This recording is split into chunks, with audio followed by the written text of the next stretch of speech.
Well, if it's not affecting your neighborhood, it likely will soon. With homelessness on the rise, experts are getting creative and figuring out ways to solve the problems before they get any worse. Gil Reyes shows us one idea. We want to make sure that we follow up as well. City, county, and federal governments try to think outside the box to battle LA's homeless crisis. It's an epidemic you probably saw driving on the way here. It is a moral crisis. And I think each one of us is here first and foremost because we feel that ethical pull. At this discussion in South Los Angeles, Housing and Urban Development Secretary Julian Castro says the rest of the country is ready to follow LA's ideas. As LA goes, so goes the nation.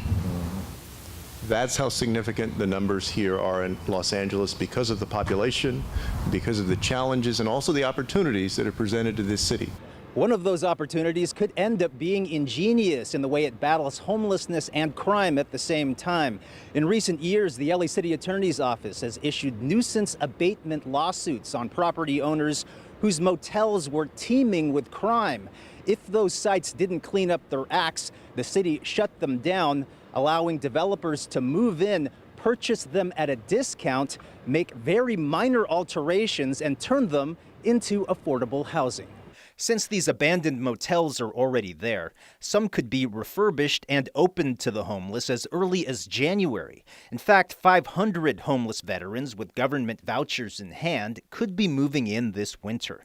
Celeste Garcia, who is homeless, says other buildings in downtown could also be transformed. I think that's great. I think that's a wonderful idea because they're a menace. They're just sitting there and they're not doing nothing good. Now you're going to be doing something good with them. Now, if only more landlords accepted tenants with these federally funded move-in vouchers. I know there's a stigma. We have to overcome that stigma because it's important everybody plays a role in solving the homeless issue, especially our veterans who've given so much to our country. Things could always go faster than they are, but we're working very hard.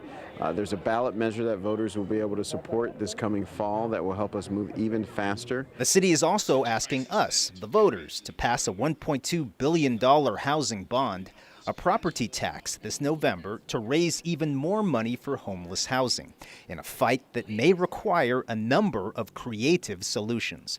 In South LA, I'm Gil Reyes for LA This Week. The city estimates more than 2,000 people have federally funded housing vouchers in hand, but have not found places to live.